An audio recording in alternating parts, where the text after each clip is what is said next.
Doctor, இவர் என்னோடய husband. நான் ராகவேந்திரர் ஃபவுண்டேஷன் ஓனரோட பொண்ணு வைஷ்ணவி. இதில் எங்கள் அப்பாவோட காண்டாக்ட் டீட்டெயில்ஸ் எல்லாம் இருக்குது. ஏதாவது டீட்டெயில்ஸ் வேணும்னா அவர்கிட்ட பேசிக்கோங்க. இவர் இவர் ஒரு பார்ட்டிக்கு போயிருந்தார். எந்த நிலைமையில் இப்படி ஆனார்னு எனக்கே தெரியல. ப்ளீஸ் டாக்டர், இந்த விஷயம் வெளியே தெரியக்கூடாது. முதல்ல அவரை காப்பாற்றுங்க என்று மூச்சு விடாமல் கூறினாள். அவளது பதற்றத்தையும் துணிச்சலையும் பார்த்த மருத்துவரோ முதலில் விஷ்ணுவுக்கு அவசர சிகிச்சை அளிக்க உத்தரவிட்டார். அதன் பிறகே ராகவேந்திரரை தொடர்பு கொண்டு விவரங்களை சொன்னார். அனைத்தையும் அமைதியாக கேட்ட ராகவேந்திரர், எல்லா ஃபார்மாலிட்டிஸும் நான் பார்த்துக்கிறேன் டாக்டர். என் பொண்ணு சொன்ன மாதிரி இந்த விஷயம் வெளியே தெரியக்கூடாது. நீங்கள் ட்ரீட்மெண்ட்டில் மட்டும் கவனம் செலுத்துங்க என்று கூறிவிட்டு அழைப்பை துண்டித்தார். அடுத்த சில நிமிடங்கள் மருத்துவமனை முழுவதும் பரபரப்பாக இயங்கியது. வைஷ்ணவி மட்டும் கண்ணீர் மல்க கதவுக்கு வெளியே நின்று கொண்டிருந்தாள். சிறிது நேரம் கழித்து சிகிச்சை அறையிலிருந்து வெளியே வந்த மருத்துவர் கூறிய ஒரு தகவல் அவளை அதிர்ச்சியின் உச்சத்திற்கே கொண்டு சென்றது. மருத்துவர் அவளை பார்த்து, என்னம்மா, புருஷன் பொண்டாட்டிக்குள்ள ஏதாவது பிரச்சனையா என்று கேட்க வைஷ்ணவியோ உடனே இல்லை என்று தலையசைத்தாள். இல்லை சார், ஒரு பிரச்சனையும் இல்லை. நாங்கள் நல்லா தான் இருந்தோம். ஃப்ரெண்ட்ஸ் கூட பார்ட்டின்னு சொல்லிட்டு போனார். வீட்டுக்கு வந்ததும் டயர்டாக இருக்குன்னு சொன்னார். கொஞ்ச நேரத்தில் சரியாகிடுவாருன்னு நினச்சேன். ஆனால் திடீர்னு இப்படி ஆயிடுச்சு. என்னாச்சு சார் என்று பதறினாள் அவள். மருத்துவரோ சில நொடிகள் அமைதியாக நின்றார். உங்கள் ஹஸ்பண்ட் உடம்புல விஷம் கலந்துருக்குமா என்று சொல்ல அந்த வார்த்தையை கேட்ட அடுத்த நொடியே வைஷ்ணவி அதிர்ச்சியில் உறைந்து நின்றாள். விஷமா என்று நம்ப முடியாமல் கேட்டாள். ஆமாம், ஸ்லோ பாய்சன். இது போலீஸ் கேஸ். அடுத்த நொடியே வைஷ்ணவி வேகமாக அவரை நெருங்கினாள். சார் சார் ப்ளீஸ் சார், இந்த விஷயம் வெளியே யாருக்கு தெரியக்கூடாது. அவர் விஷம் சாப்பிட்ற ஆளே இல்லை, எனக்கு நல்லா தெரியும். அவரோட ஃப்ரெண்ட்ஸ் யாரோ அவருக்கு தெரியாமல் கலந்து கொடுத்துருக்காங்கன்னு நினைக்கிறேன். இது ஏதோ சூழ்ச்சின்னு தோணுது டாக்டர். ப்ளீஸ் உண்மையை கண்டுபிடிக்கணும், ஆனால் வெளியே மட்டும் சொல்லிடாதுங்க என்று கதறி அப்படியே அவர் காலில் விழுந்து கெஞ்சினாள். பதறி போன மருத்துவரோ உடனே அவளை தூக்கி நிறுத்தினார். அம்மாடி, ஒன்றை பார்த்தா என் பொண்ணு மாதிரி தான் இருக்க.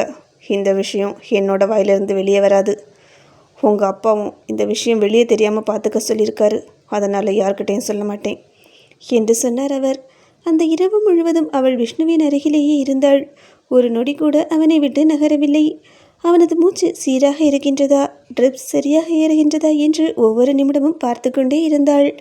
அவன் உடல் உபாதைகளையும் அவளை துடைத்து சுத்தப்படுத்தினாள். அவளை பார்த்த மருத்துவருக்கே ஆச்சரியமாகத்தான் இருந்தது. இந்த காலத்தில் புருஷனுக்கு ஒன்றுனா இப்படி துடிக்கிற பொண்ணுங்களும் இருக்காங்களேம்மா என்று மனதார வியந்தார். பொழுது விடியும் நேரத்தில் அவர் வைஷ்ணவியிடம் வந்து, அம்மாடி, நான் கிளம்புறேன். என்னோட டியூட்டி டைம் முடிஞ்சிடுச்சு. இனிமேல் வேறு டாக்டர்ஸ் பார்த்துப்பாங்க என்று சொல்லிவிட்டு அங்கிருந்து வெளியேறினார். இதற்கிடையே கங்காவும் அசோக்கும் விஷ்ணுவை காணாமல் திகைத்து நின்றார்கள். அசோக்கின் திட்டப்படி விஷ்ணுவின் ஜூஸில் போதை மருந்து கலந்து கொடுக்கப்பட்டு விட்டது. அப்படியென்றால் இந்த நேரத்திற்குள் விஷ்ணு கங்காவின் கையில் மாட்டியிருக்க வேண்டும். ஆனால் விஷ்ணுவையும் காணவில்லை, கங்காவின் திட்டமும் நடக்கவில்லை. என்ன செய்வது என்று புரியாமல் இருவரும் அவனை தேடிக்கொண்டிருந்தார்கள். அந்த நேரத்தில்தான் மருத்துவமனையில் வேலை பார்த்து வந்த செவிலியர் ஒருவர் அசோக்கிற்கு ஃபோன் செய்தார். சார், உங்கள் ஃப்ரெண்டு விஷ்ணு சார் இங்கே ஹாஸ்பிட்டலில் அட்மிட் ஆகியிருக்காரு. ஒரு பொண்ணு தான் கொண்டு வந்து அட்மிட் பண்ணியிருக்காங்க என்று மட்டும் சொல்லிவிட்டு அழைப்பை துண்டித்தார். அடுத்த நொடியே அசோக்கும் கங்காவும் அந்த மருத்துவமனையை நோக்கி விரைந்தார்கள். அதே நேரத்தில் விஷ்ணுவுக்கு தேவையான மருந்து மாத்திரைகள் வாங்குவதற்காக வைஷ்ணவி வெளியே சென்றிருந்தாள். மருந்துகளை வாங்கி கொண்டு மீண்டும் அறையை நோக்கி வந்தவளோ உள்ளே அசோக்கும் கங்காவும் நிற்பதை பார்த்து ஒரு நொடி வாசலிலேயே நின்றுவிட்டாள். விஷ்ணுவோ அப்போதுதான் கண் விழித்திருந்தான். இரவு முழுவதும் இருந்த மருத்துவரும் அப்போது அங்கு இல்லை. விஷ்ணு அசோக்கை பார்த்து, டே அசோக், எனக்கு என்னடாச்சு என்று குழப்பமாக கேட்க அசோக் உடனேயே, தெரிலடா, நீ ஜூஸ் நினச்சி ட்ரிங்க்ஸை மாற்றி குடிச்சிருக்க. அப்புறம் ரோட்டில் மயங்கி விழுந்து கிடந்திருக்க. இதோ இந்த பொண்ணு தான் உன்னை ஹாஸ்பிட்டலில் அட்மிட் பண்ணியிருக்கா. பேர் கங்கா. நைட்டு முழுக்க உன் கூடவே இருந்து உன்னை பார்த்துக்கிட்டா என்று சொல்லிவிட்டு தயங்கி நின்றான். விஷ்ணுவோ எதுவும் புரியாமல், என்னடா ஏன் இப்படி தயங்கி நிற்கிற? கூடவே இருந்து பார்த்துக்கிட்டாங்கன்னா தேங்க்ஸ் சொல்லி அனுப்ப வேண்டியது தானே. ஏன் பணம் ஏதாவது என்று கேட்க அசோக் மெதுவாக, நீ போதையில் இந்த பொண்ணு கூட தப்பு நடந்துடுச்சுடா என்று சொல்ல அடுத்த நொடியே கங்கா முகத்தை மூடிக்கொண்டு அழ ஆரம்பித்தாள். விஷ்ணு தலையை பிடித்து கொண்டு யோசிக்க ஆரம்பித்தான். நடந்த சம்பவங்கள் சிறிதாக நினைவுக்கு வந்தன. யாரோ தன்னை தாங்கி பிடித்தது, யாரோ அழுதது, யாரோ தன்னை கவனித்து கொண்டது, எல்லாமே லேசாக நினைவுக்கு வந்தது. ஆனால் அந்த முகம் மட்டும் தெளிவாக நினைவுக்கு வரவில்லை. அதுதான் அவன் வாழ்க்கையில் நடந்த மிகப்பெரிய தவறாக மாறியது. அசோக் சொன்ன பொய்யை உண்மை என்று முழுவதுமாக நம்பிவிட்டான். மெதுவாக கங்காவை பார்த்தவனோ, என்ன மன்னிச்சிடுங்க, எனக்கு தெரியாமல் நடந்துடுச்சு, ரொம்ப சாரி. நீங்கள் வருத்தப்படாதுங்க, உங்களோட வாழ்க்கை கெட்டுப்போக நான் விட மாட்டேன் என்று உறுதி கொடுத்தான். விஷ்ணு முழுமையாக அசோக்கை நம்பியிருந்தான். அசோக் தன்னிடம் பொய் சொல்வான் என்று ஒரு நொடி கூட அவன் நினைத்து பார்த்ததில்லை. ஒருவரை முழுமையாக நம்பியதுதான் அவன் வாழ்க்கையில் செய்த மிகப்பெரிய தவறாக மாறியது. ஆனால் இரவில் தனக்காக அழுது துடித்த அந்த பெண்ணுக்கும் இப்போது தன் முன்னால் நிற்கும் இந்த பெண்ணுக்கும் ஏணி வைத்தாலும் எட்டாது என்று அவன் மனதிற்கு தோன்றியது. அவள்தான் இவளா என்ற சந்தேகம் கூட அடிக்கடி வந்து கொண்டேதான் இருந்தது. மறுபுறமோ வைஷ்ணவியின் மனதிலும் சிறு சிறு சந்தேகங்கள் முளைக்க ஆரம்பித்தன. நான் ராத்திரி முழுக்க கஷ்டப்பட்டு இவரை காப்பாத்தினேன், அப்படி இருக்கும்போது இவங்க ஏன் போய் சொல்கிறாங்க? ஒருவேளை இவன் தான் விஷ்ணுவை பழிவாங்க வந்தவனாக இருப்பானோ? அப்படின்னா நடந்த சம்பவத்துக்கும் இவங்களுக்கும் கண்டிப்பாக ஏதோ சம்மந்தம் இருக்கணும். இவன் தான் விஷ்ணுவுக்கு விஷத்தை கொடுத்துருக்கணும். எல்லாத்தையும் நான் கண்டுபிடிக்கிறேன் என்று மனதிற்குள் உறுதியெடுத்தாள். இப்போதைக்கு அவர் அவளையே நம்பட்டும், என்ன வேணாலும் நடக்கட்டும், ஆனால் உண்மையை கண்டுபிடிச்சி அவருக்கு நான் நிரூபிக்கணும் என்று தனக்கு தானே சபதம் எடுத்தாள். அதோடு இன்னொரு முக்கியமான முடிவையும் எடுத்தாள். இல்லை, இதுக்கு மேலே நான் தூரத்தில் இருந்து பார்த்துக்கிட்டே இருந்தால் சரி வராது. அதனால் இனி பக்கத்தில் இருந்து தான் கவனிக்கணும். எப்படியாவது விஷ்ணுவோட கம்பெனியில் வேலைக்கு சேரணும், அப்போ தான் உண்மையை கண்டுபிடிக்க முடியும் என்று நினைத்தவளோ அதற்கான ஏற்பாடுகளை உடனடியாக தொடங்கினாள். அவளது முயற்சி வீண் போகவில்லை. குறுகிய நாட்களிலேயே தனது திட்டத்தில் வெற்றியும் பெற்றாள். ஏற்கனவே 10 வயது வரை கன்னியாகுமரி மாவட்டத்தில் படித்ததற்கான சான்றிதழ்கள் அவளிடம் இருந்தன. அதன் பிறகு கல்லூரி படிப்பை முடித்ததற்கான கல்வி சான்றிதழ்களையும் ஒப்படைத்தாள். இடைப்பட்ட ஆண்டுகளை பற்றி யாரும் பெரிதாக விசாரிக்கவில்லை. ஆசிரமத்தில் வளர்ந்த பெண் என்பதால் அவளது கடந்த காலத்தை ஆராய வேண்டும் என்ற எண்ணமும் வரவில்லை. அந்த அலட்சியம்தான் அவனுடைய முதல் தோல்விக்கான கதவை திறந்தது. அசோக் எந்த சந்தேகமும் இல்லாமல் அவளை வேலைக்கு சேர்த்து கொண்டான். ஆனால் இங்கே வென்றது அவளின் புத்திசாலித்தனம், தோற்றது அசோக்கின் சிறு அலட்சியம். நினைவுகளிலிருந்து வெளியே வந்த அசோக் ஒரு நொடி கூட தாமதிக்காமல் வைஷ்ணவியின் எண்ணிற்கு அழைத்தான். அந்த நேரத்தில் வைஷ்ணவி மருத்துவமனையில் இருந்தாள். விஷ்ணு கோயம்புத்தூருக்கு வரும் வழியில் வைஷ்ணவியை பற்றி தெரிந்து அதிர்ச்சியில் காரிலேயே மயங்கி விழுந்ததால் அவனுக்கு ட்ரிப்ஸ் ஏறிக்கொண்டிருந்தது. இன்னும் அவன் கண் விழிக்கவில்லை. திரையில் அசோக் என்ற பெயர் மின்னியதும் அவள் மெதுவாக எழுந்து அறைக்கு வெளியே வந்து அழைப்பை ஏற்றாள். ஹலோ மேடம், உங்கள் ஆடு புலி ஆட்டம் இப்போ எந்த லெவலில் இருக்குன்னு தெரிஞ்சுக்கலாமா என்று நக்கலாக கேட்க மெதுவாக சிரித்தபடி, மிஸ்டர் அசோக், முதல்ல உங்ககிட்ட மன்னிப்பு கேட்கணும். இதுவரைக்கும் இது ஆடு புலி ஆட்டம்னு தப்பாக நினச்சிட்டேன். ஆனால் இப்போ தானே புரியுது இது ஆர்டினரி ஆட்டோன்னு. அந்த வார்த்தையை கேட்ட அசோக்கின் முகம் இறுகியது. ஏய், என்னை பார்த்து நரின்னு சொல்கிறியா என்று கேட்க, ஆமாம், நேரடியாக மோத முடியாமல் கோழை மாதிரி குறுக்கு வழியில் வேலை பார்க்குறவங்கள நரின்னு தானே சொல்லுவாங்க. அடுத்த நொடியே அசோக் சிரித்தான். சரி, அவனை வீழ்த்தணும்னு நினைக்கிற நான் நரினா, கர்ப்பத்தை மறைச்சி பொய் சொல்லி அவன் கையால் தாலி கட்டி நிற்கிற நீ யாரு என்று விஷமாய் கேட்க, அந்த கேள்வியை கேட்ட வைஷ்ணவியின் முகம் ஒரு நொடி இறுகியது. ஆனால் அடுத்த நொடியே அவள் உறுதியான குரலில் சொன்னாள், நான் ஒன்றும் எவனுக்கோ பிறந்த பிள்ளைக்கு விஷ்ணு அப்பான்னு சொல்லலை மிஸ்டர் அசோக். அவனோட பிள்ளைக்கு தான் அவனை அப்பான்னு சொல்கிறேன். அந்த ஒரு பதில் அசோக்கை அதிர்ச்சியில் உறைய வைத்தது. ஏய், என்னடி உளர்ற என்று கோபமாக கேட்க, வைஷ்ணவியோ, நான் ஒன்றும் உளரலை. இப்போ எதுக்காக தேவையில்லாமல் எனக்கு ஃபோன் பண்ணியிருக்கீங்க, விஷயத்துக்கு வாங்க என்றாள் அவள். ஆமாம், நீ கோயம்புத்தூர் போகிறன்னு கேள்விப்பட்டேன். உனக்கும் கோயம்புத்தூருக்கும் என்ன சம்மந்தம் என்று அவன் கேட்க, அதை பற்றி நான் உங்ககிட்ட சொல்லணும்னு அவசியமே இல்லையே என்று அலட்சியமாக பதிலளித்தாள் வைஷ்ணவி. அவசியம் இருக்குது, இல்லைனா நீ நல்லபடியாக கோயம்புத்தூருக்கு போய் சேர மாட்ட என்று அவன் மிரட்டலாக சொல்ல, வைஷ்ணவியோ மெதுவாக சிரித்தாள்.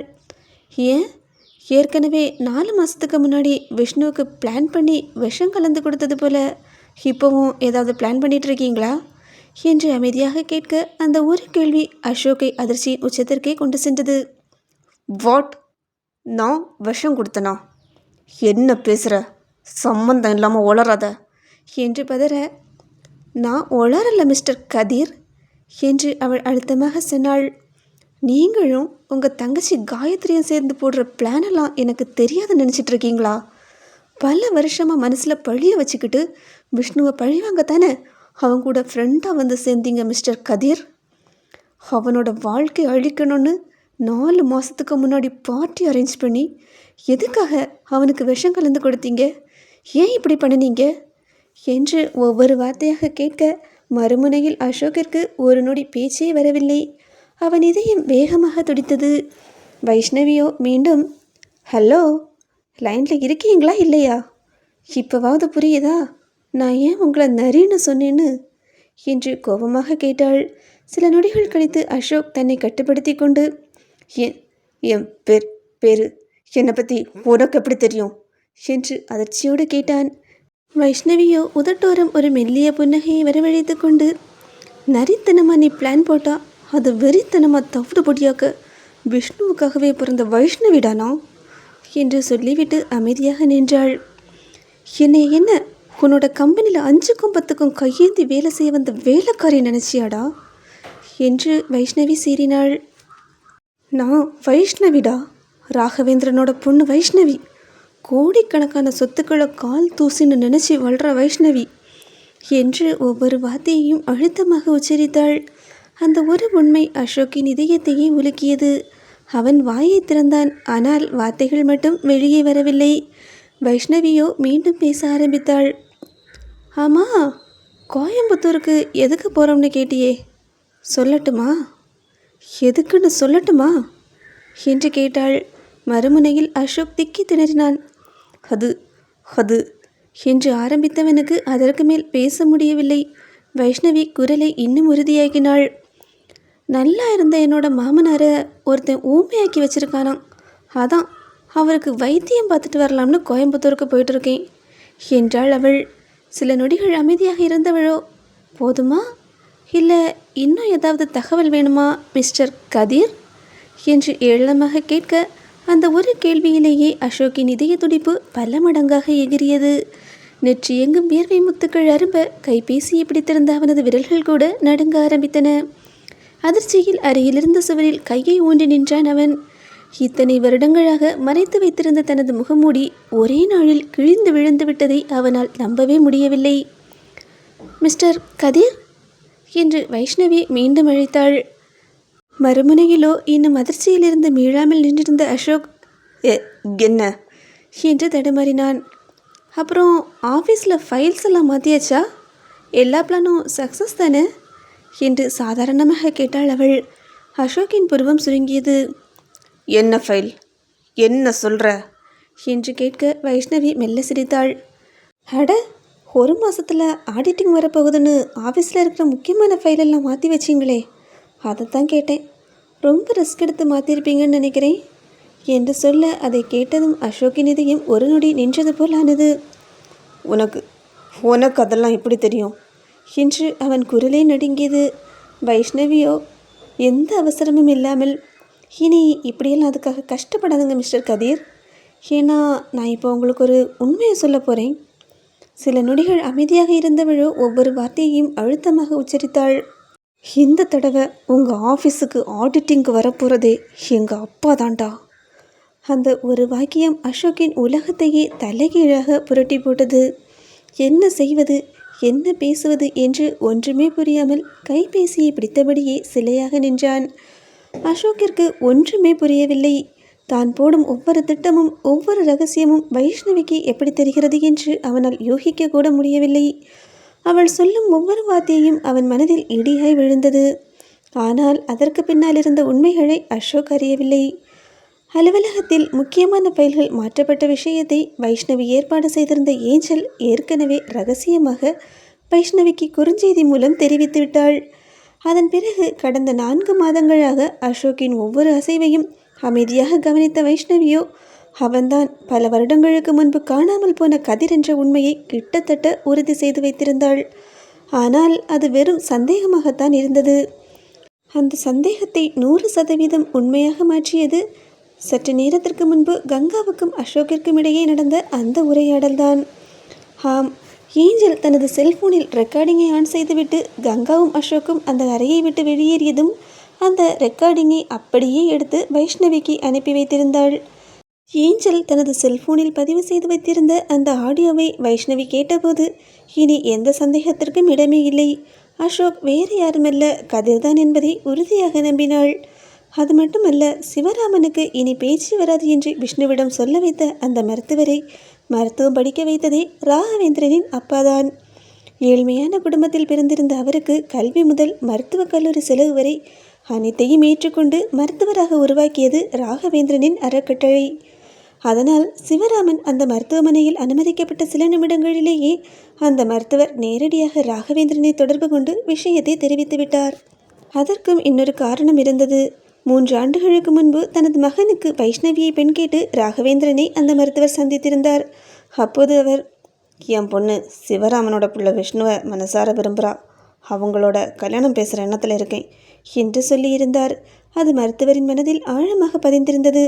அதனால்தான் சிவராமனுக்கு ஏற்பட்ட விபத்து சாதாரண விஷயமில்லை என்று தெரிந்தவுடன் ஒரு நொடி கூட தாமதிக்காமல் அவருக்கே தகவல் கொடுத்தார். அதன் பிறகுதான் தான் சந்தித்த பல அவமானங்களை மறந்து ராகவேந்திரர் தனது மகளை சென்னைக்கு அனுப்பினார். விஷ்ணுவோட அப்பாவுக்கு இப்படி ஒரு ஆபத்தை ஏற்படுத்தினவங்க நிச்சயமாக அடுத்த குறியாக விஷ்ணுவை தான் தேர்ந்தெடுப்பாங்க. அவனோட உண்மையான நோக்கம் என்னன்னு சிவராமனே வாயை திறந்து சொன்னால் தான் தெரியும். ஆனால் இப்போ இருக்கிற நிலைமைக்கு அவன் நிச்சயமாக வாயை திறக்க மாட்டான். அதனால் அது வரைக்கும் நீ விஷ்ணுவுக்கு நிழலாயிரு, அவனுக்கே தெரியாமல் அவனை காப்பாற்று என்ற தந்தையின் வார்த்தைகளை வேதவாக்காக ஏற்றுக்கொண்டவள் அன்றிலிருந்து விஷ்ணுவுக்கு தெரியாத காவல் தேவதையாக, அவன் அறியாத நிழலாக, அவன் உயிருக்கு ஆபத்து வரும் ஒவ்வொரு முறையும் அவனுக்கு பின்னால் நின்று அவனை உயிரோடு காத்து கொண்டிருந்தாள். அசோக் வேகமாக வந்து மாடிப்படியில் அமர்ந்தான். இதயம் வேகமாக துடித்தது. இதுவரை எவ்வளவு பெரிய பிரச்சனைகள் வந்தாலும் நிதானமாக யோசித்து முடிவெடுக்கும் அவனுக்கே இன்று முதல் முறையாக சிந்தனை சிதறி போயிருந்தது. இந்த பொண்ணுக்கு நம்மளை பற்றி எல்லா உண்மையும் தெரிஞ்சிருக்கு. அன்னைக்கு கல்யாண மண்டபத்தில் நடந்ததுலேருந்து ஒவ்வொரு விஷயமும் அவளுக்கு தெரிஞ்சிருக்கு. ஆனால் ஏன் அவள் விஷ்ணுக்கிட்ட என்னை பற்றி சொல்லலை? அவள் நினச்சிருந்தா ஒரே நிமிஷத்தில் என்னை ஜெயிலுக்கு அனுப்பியிருக்க முடியும். ஆனாலும் அவள் அதை செய்யலை. அதுக்கு பின்னாடி என்ன காரணம் என்று தலையை பிடித்து கொண்டான் அவன். எந்த பக்கமாக யோசித்தாலும் பதில் மட்டும் கிடைக்கவில்லை. அவனது தலை வெடித்து விடுவது போல துடித்தது. அந்த நேரத்தில் வைஷ்ணவி ஃபோனில் சொன்ன ஒரு வார்த்தை மின்னல் போல நினைவுக்கு வந்தது. 4 மாதத்துக்கு முன்னாடி நீ தான் விஷ்ணுவுக்கு விஷம் கொடுத்த. அடுத்த நொடியே மாடிப்படியிலிருந்து எழுந்தவன் வேகமாக அங்குமிங்கும் நடக்க ஆரம்பித்தான். இல்லை, ஏதோ தப்பு நடக்குது. எனக்கே தெரியாமல் பெரிய தப்பு நடந்திருக்கு. விஷ்ணுவுக்கு நான் விஷம் கொடுக்கல. அவனோட உயிரெடுக்கணும்னு ஒரு நாளும் நினைக்கல. அவனை அசிங்கப்படுத்தணும், அவமானப்படுத்தணும்னு நினச்சேன். ஆனால் அவன் சாகணும்னு நினைக்கல. அப்படின்னா எனக்கு தெரியாமல் எங்கே தப்பு நடந்துச்சு? அந்த பொண்ணு சொன்னது பொய்யா இருக்க வாய்ப்பே இல்லை. அவ்வளவு தைரியமாக பேசுகிறா. அப்படின்னா விஷ்ணுவுக்கு விஷம் கொடுத்தது யார்? எனக்கும் விஷ்ணுவுக்கும் நடுவில் யாரோ ஒருத்தன் இருக்கான். அவன் தான் எல்லாத்தையும் ஆட்டி படைக்கிறான். அது யார்? எப்படி கண்டுபிடிக்கிறது? கேள்விகள் மட்டும் அவன் தலையை சுற்றி சுற்றி தாக்கின. இறுதியில் வேறு வழியில்லாமல் சுவரில் சாய்ந்து நின்றவனோ தலையில் கையை வைத்தபடி கண்களை இறுக மூடிக்கொண்டான். வாழ்க்கையில் முதல் முறையாக தான் போட்ட திட்டத்திற்குள் தானே சிக்கிக்கொண்ட உணர்வு அசோக்கை உள்ளுக்குள் கொன்று கொண்டிருந்தது. சற்று நேரம் ஆழமாக யோசித்த அசோக் மீண்டும் வைஷ்ணவியின் எண்ணை அழைத்தான். சில ரிங் சென்ற பிறகு அவள் அழைப்பை ஏற்றாள். ஏய், நான் சொல்கிறத நல்லா கேட்டுக்கோ என்று எந்த முன்னுரையும் இல்லாமல் ஆரம்பித்தான் அவன். ஒத்துக்கிறேன், நீ புத்திசாலித்தான். என்னை பற்றி எல்லா உண்மையும் உனக்கு தெரியும், அதையும் ஒத்துக்கிறேன். ஆனால் எவ்வளோ புத்திசாலியாக இருந்தாலும் ஏதாவது ஒரு இடத்துல கோட்டை விடுவாங்க, அதுதானே உண்மை என்று ஒரு பெருமூச்சு விட்டவன் குரலை சற்று தாழ்த்தினான். ஒரு விஷயத்தை மட்டும் நல்லா புரிஞ்சுக்கோ. சின்ன வயசில் நடந்ததுக்கு பழி வாங்கத்தான் நான் திரும்பி வந்தேன். ஆனால் நீ சொன்ன மாதிரி விஷ்ணுவை கொலை பண்ணணும்னு ஒரு நாளும் நான் நினச்சது கிடையாது. அவனது குரல் இப்போது உறுதியாக ஒலித்தது. ஒருவேளை அதுதான் என்னோட நோக்கமாக இருந்திருந்தா அன்னைக்கே அவன் அப்பாவை இந்த உலகத்தை விட்டு அனுப்பியிருக்க என்னால் முடியும். இவ்வளவு செய்ய தெரிஞ்ச எனக்கு விஷ்ணுவை இந்த உலகத்தை விட்டு அனுப்ப முடியாதுன்னு நினைக்கிறியா? நான் ஒன்று நினச்சா அதை தடுக்க எந்த கொம்பனாலையும் முடியாது. ஆனால் நான் அப்படி நினைக்கல. சில நொடிகள் அமைதியாக இருந்தவனோ ஒவ்வொரு வார்த்தையையும் அழுத்தமாக உச்சரித்தான். நான் சொல்கிறத நல்லா கேட்டுக்கோ. விஷ்ணுவுக்கு நான் விஷம் கொடுக்கல. உங்ககிட்ட பொய் சொல்லணும்னு எனக்கு எந்த அவசியமும் கிடையாது. என்னை பற்றி எல்லாமே உனக்கு தெரிஞ்ச பிறகு இந்த ஒரு விஷயத்தில் மட்டும் நான் பொய் சொல்ல போகிறதில்ல. தன் தலையை சுவரில் சாய்த்து கொண்டவனோ சிரித்தான். அசோக் முட்டாள்தான், ஒத்துக்கிறேன், முட்டாள்தான். இத்தனை வருஷம் தந்திரமாக பிளான் பண்ணிட்டு கடைசியில் ஒரு பொண்ணு என்னோட எல்லா ரகசியத்தையும் தெரிஞ்சுக்கிற அளவுக்கு முட்டாளாக இருந்துட்டேன்.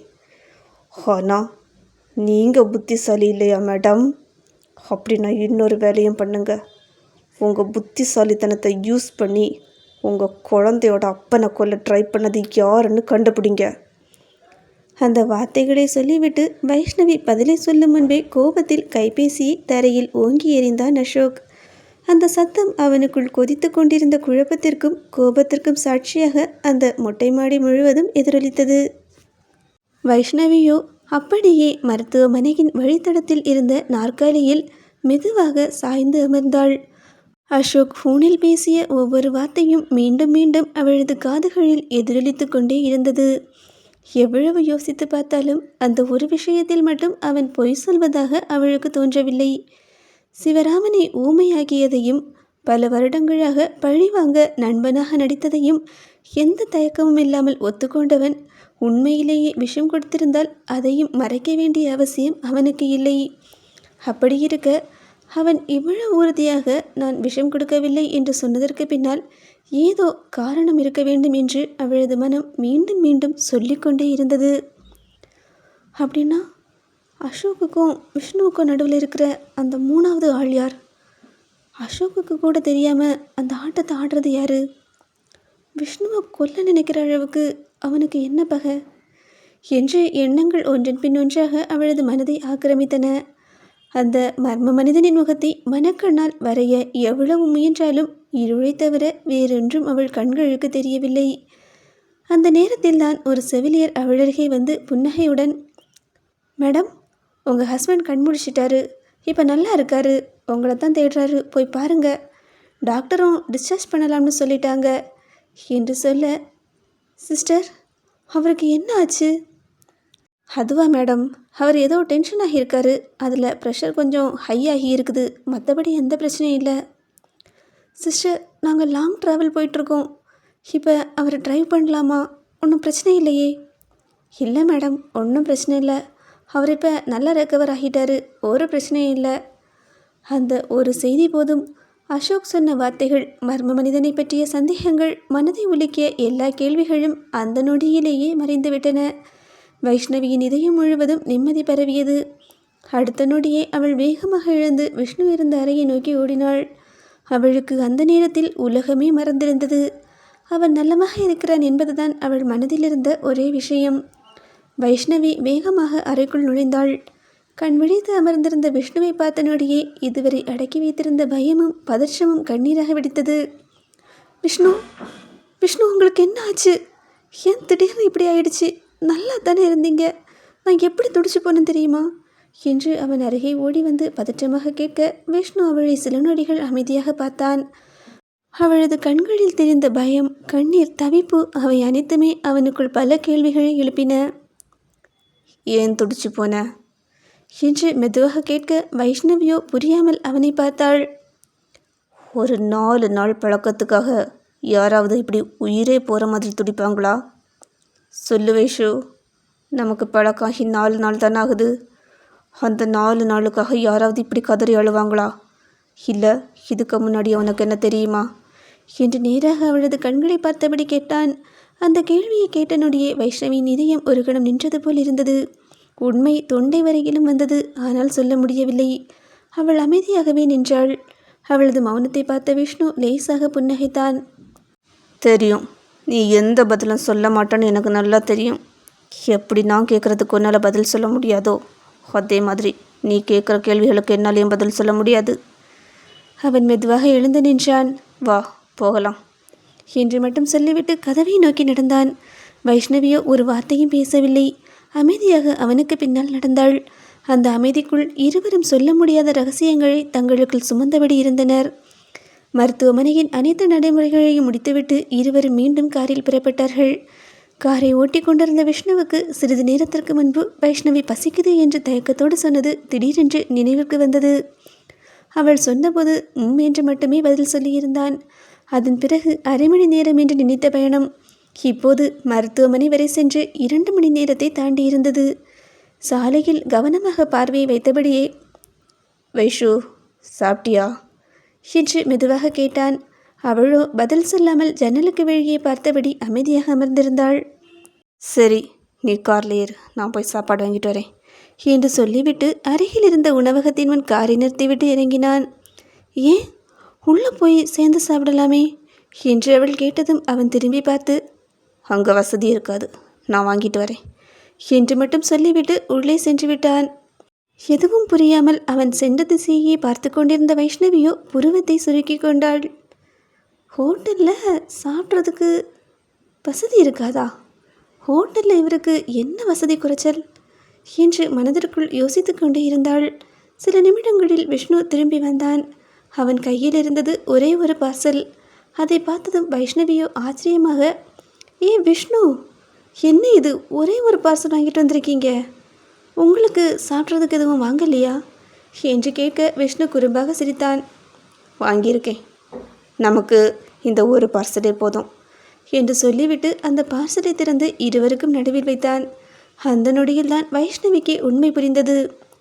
ஓஹோ, இதுதான் ஹோட்டலில் வசதி இருக்காதுன்னு சொன்னதுக்கான காரணமா? அங்கே போனால் 2 தட்டு 2 சீட்டு தூரமாக உட்காரணும், இங்கே ஒரே பார்சலில் பக்கத்தில் உட்காந்து சாப்பிடலான்னு பிளான் பண்ணியிருக்காரு. அந்த எண்ணமே அவளது உதடுகளில் வெக்க புன்னகையை மலர வைத்தது. விஷ்ணுவோ ஒரு சப்பாத்தியை பிய்த்து குருமாவில் நினைத்து அவள் பக்கம் நீட்டினான். வாயத்தர. என்ன என்று அவள் அதிர்ச்சியாக கேட்க, கையால் ஊட்டணுமா இல்லை வாயால் ஊட்டணுமா என்று கேட்க வைஷ்ணவிக்கு பேச்சே வரவில்லை. இவ்வளோ பெருசாக பிச்சு வச்சுருக்கீங்க, இதை எப்படி என்னால் சாப்பிட முடியும் என்று அவள் கேட்க, அதெல்லாம் முடியும், முதல்ல நீ வாயத்தர என்று கட்டளையாகவே சொன்னான்.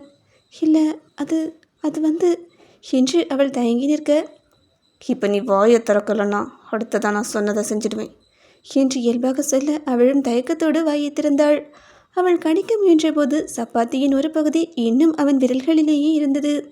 அவள் என்ன நடக்கிறது என்று புரிந்து கொள்வதற்குள் அடுத்த நொடியே அந்த நீண்டிருந்த சப்பாத்தியின் மறுமுனையை அவன் கடித்துவிட, சப்பாத்தியின் ஒரு முனை வைஷ்ணவியின் வாயிலும் மறுமுனை விஷ்ணுவின் வாயிலும் ஒரே நேரத்தில் அகப்பட்டு கொண்டது. ஒரு நொடி வைஷ்ணவியின் இதயம் துடிப்பதையே மறந்தது. அவள் கண்கள் வியப்பில் விரிந்தன. அவனை பார்த்தபடியே அசையாமல் நின்றாள்.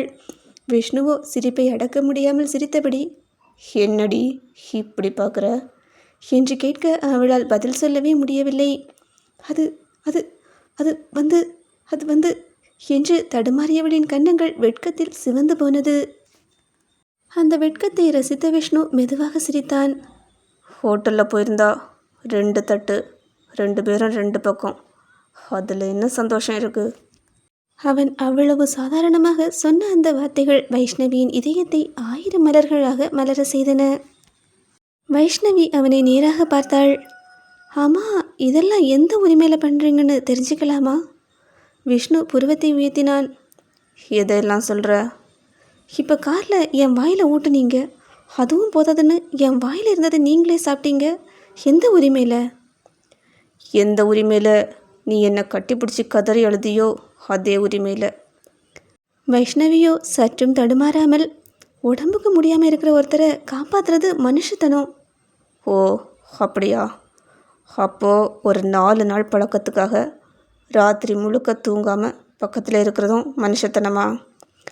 ஆமாம் ஆமாம், என் எஜமானருக்கு ஏதாவது ஆகிடக்கூடாதுல்ல, அதனால தான். ஓ எஜமானரா?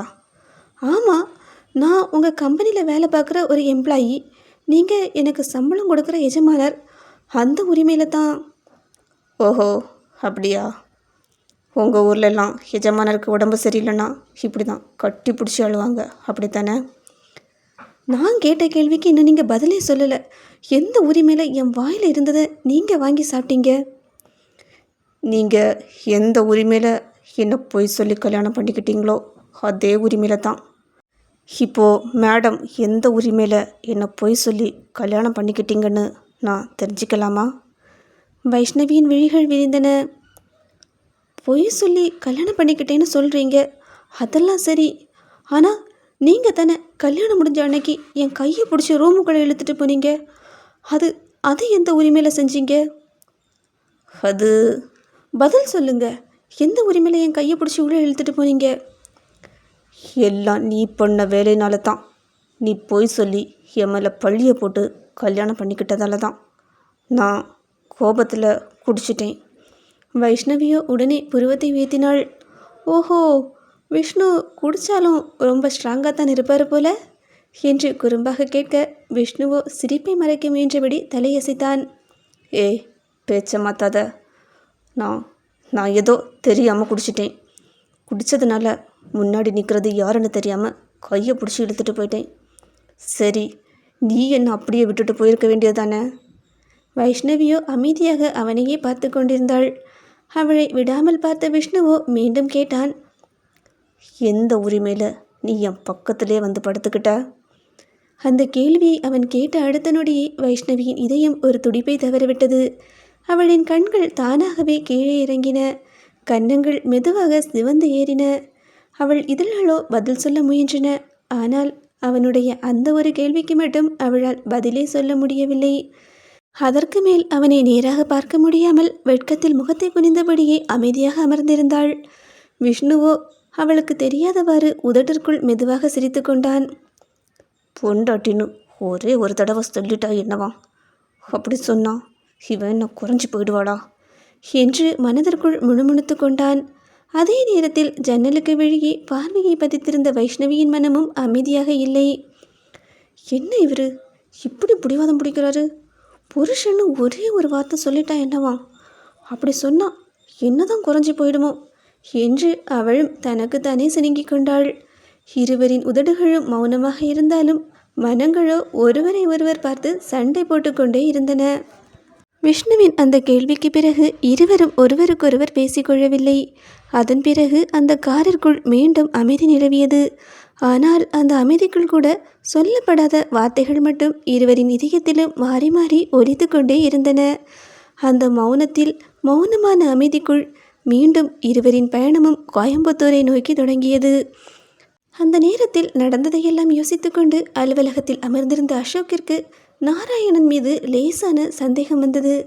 உடனடியாக அவருக்கு ஃபோன் செய்தவன், சார், உங்களை கொஞ்சம் பார்க்கணும். டைம் இருந்தால் நேரில் வர முடியுமா என்று மரியாதையுடன் கேட்டான்.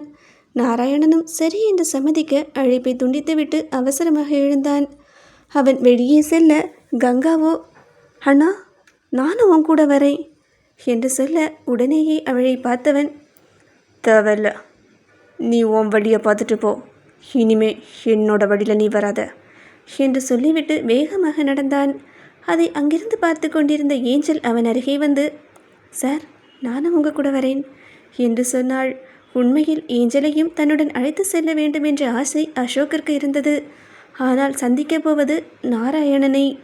சின்ன விஷயம் கூட தேவையில்லாமல் தீவிரமாகிவிடும் என்று நினைத்தவனோ, ஏஞ்சல், நீ ஆஃபீஸில் ஏறு, நான் கொஞ்சம் பர்சனல் விஷயமாக வெளியே போயிட்டு வரேன் என்று சொல்ல உடனே அவள், சார் நான் உங்கள் பர்சனல் பிஏ தானே என்று கேட்க, இது வேறு விஷயம், ப்ளீஸ் அண்டர்ஸ்டாண்ட் மீ என்று மட்டும் சொல்லிவிட்டு வேகமாக நாராயணனை சந்திக்க கிளம்பினான். இருவரும் யாரும் வராத ஒரு தனிமையான இடத்தில் சந்தித்து கொண்டனர். அசோக்கின் முகத்தில் இருந்த இறுக்கத்தை பார்த்த நாராயணன், என்னப்பா அசோக், இவ்வளோ அவசரமாக வர சொன்ன, என்ன விஷயம் என்று அமைதியாக கேட்க, ஒரு நொடி கூட சுற்றி வளைக்க விரும்பாத அசோக் நேராக அவர் கண்களை பார்த்து கேட்டான், சார், நான் கேட்குறதுக்கு மட்டும் பதில் சொல்லுங்கள். 4 மாதத்துக்கு முன்னாடி நீங்கள் விஷ்ணுவுக்கு விஷம் கொடுத்து கொலை பண்ண ட்ரை பண்ணீங்களா?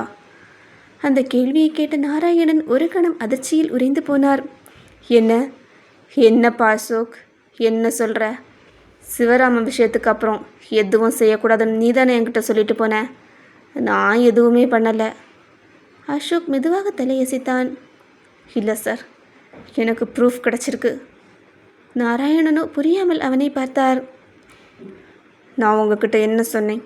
என் தங்கச்சியை விஷ்ணுவுக்கு இன்ட்ரடியூஸ் பண்ண போகிறேன், அவனை அசிங்கப்படுத்த ஒரு பிளான் பண்ணியிருக்கேன்னு எல்லாத்தையும் வெளிப்படையாக சொன்னேன்.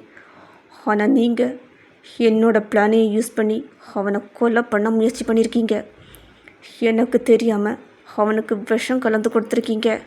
கண்டிப்பாக அதை செஞ்சது நீங்களாக தான் இருக்கும். அந்த வார்த்தைகள் ஒவ்வொன்றாக அவர் முகத்தில் விழ அவர் லேசாக தடுமாறினார். அதை பார்த்து அசோக்கின் சந்தேகம் இன்னும் வலுத்தது. என்ன சார் இது, ஏன் இப்படி இருக்கீங்க? உங்களோட நோக்கம் விஷ்ணுவை பழி வாங்குறதா, இல்லை என்னையே ஏதாவது பெரிய பிரச்சனையில் மாட்டி விடுறதா? நாராயணன் ஆழமாக மூச்சை இழுத்துவிட்டு, இங்கே பாரு அசோக், அவசரப்பட்டு எதுவும் பேசாத. அந்த விஷ்ணுவோட குடும்பம் உன்னோட குடும்பத்துக்கு எவ்வளோ பெரிய துரோகம் பண்ணியிருக்குன்னு தெரிஞ்சோம் நீ இப்படி பேசுகிறியா? நான் ஆரம்பத்தில் இருந்தே உங்ககிட்ட என்ன சொன்னேன்? உங்கள் அப்பாவோட ஆசை பெரிய மாட்டு பண்ண அமைக்கிறது, அது நடக்கலை. ஆனால் அந்த இடத்த மட்டும் விட்டு கொடுக்காதன்னு சொன்னேன். நீ கேட்டியா? இல்லை. அவருடைய குரல் கொஞ்சம் கொஞ்சமாக உயர்ந்தது. அப்போவே அந்த சிவராமனையும் அவரோட பையன் விஷ்ணுவையும் போட்டு தள்ளி இருந்தா அன்னைக்கே எல்லா பிரச்சனையும் முடிஞ்சிருக்கும். ஆனால் நீ தான் இது தப்பு அது தப்புன்னு சொல்லி அவங்கள உயிரோட வாழ விட்டுக்கிட்டே இருக்க. முருகேசன் நெருப்பில் எரிஞ்ச காட்சி இன்னைக்கும் என் கண்ணு முன்னாடி இருக்குது. அந்த 200 மாடுங்களும் கதறி செத்த சத்தம் இன்னைக்கும் என் காதில் கேட்குது. ஆனால் உனக்கு அந்த வேதனை இல்லைல்ல, அந்த கோபமே இல்லை. சார், நான் என் அம்மாவுக்கு சத்தியம் பண்ணி கொடுத்துருக்கேன். பழி வாங்கணும்னா அவங்கள உயிரோடு இருக்கும்போதே அசிங்கப்படுத்தணும். அவங்க செஞ்ச தப்புக்கான தண்டனை அவங்க அனுபவிக்கணும். அதுதான் என் அம்மாவோட கடைசி ஆசை. ஒரு வேளை எங்கள் அம்மாவே அவங்கள கொலை பண்ணுன்னு சத்தியம் வாங்கியிருந்தாலும் அந்த சத்தியத்தை நான் பண்ணியிருக்கவே மாட்டேன் சார். ஏன்னா ஒரு உயிரோட மதிப்பு என்னன்னு எனக்கு நல்லாவே தெரியும். அவன் சொன்ன அந்த வார்த்தைகள் நாராயணனை அமைதியாக்கின. ஆனால் அந்த அமைதிக்குள் இன்னும் சொல்லப்படாத உண்மை ஒன்று மறைந்திருந்தது. என்ன, பழசு எல்லாத்தையும் மறந்துட்டியா? யாருமே இல்லாத அனாதையா தெருவில் நின்ன உன்னை தோள் கொடுத்து தாங்கினது நான் தான். உன்னை படிக்க வச்சது நான் தான். உன்னை ஆளாக்கி இந்த இடத்துக்கு கொண்டு வந்தது நான் தான். இப்போ நீ என்கிட்டயே நின்று தத்துவம் பேசுறியா? ஏதோ பெரிய புத்தர் மாதிரி உயிரோட மதிப்பை பற்றி பேசிகிட்டு இருக்க. உன்னை படிக்க வச்சு வளர்த்தது இதுக்காகத்தானா? இன்னும் பேசு, நல்லா பேசு. ஆனால் நீ பண்ணுற எல்லாமே தப்பு. அசோக் ஒரு வார்த்தையும் பேசாமல் அவரையே பார்த்து கொண்டிருந்தான். சில நொடிகள் கழித்து மெதுவாக கேட்டான். சார், எனக்கு இன்னும் ஒரு விஷயம் மட்டும் புரியலை. நாராயணனோ புருவத்தை சுருக்கி அவனை பார்த்தார். என்ன? நீங்கள் என்னை வளர்த்தீங்க, படிக்க வச்சிங்க, அதெல்லாம் உண்மைத்தான்.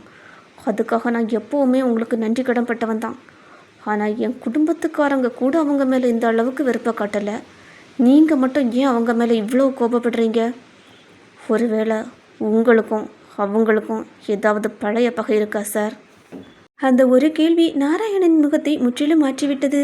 ஒரு கணம் தன்னை சமாளிக்க முடியாமல் தடுமாறியவர் சட்டென்று முகத்தை திருப்பிக் கொண்டார். உங்ககிட்ட எல்லாம் பேசி புரிய வைக்க முடியாது என்று பற்களை கடித்தபடி சொன்னவரோ பிறகு கோபமாக அவனை நோக்கி திரும்பி, இங்கே பாரு, இனி உனக்கு என்ன தோணுதோ அதை செய்.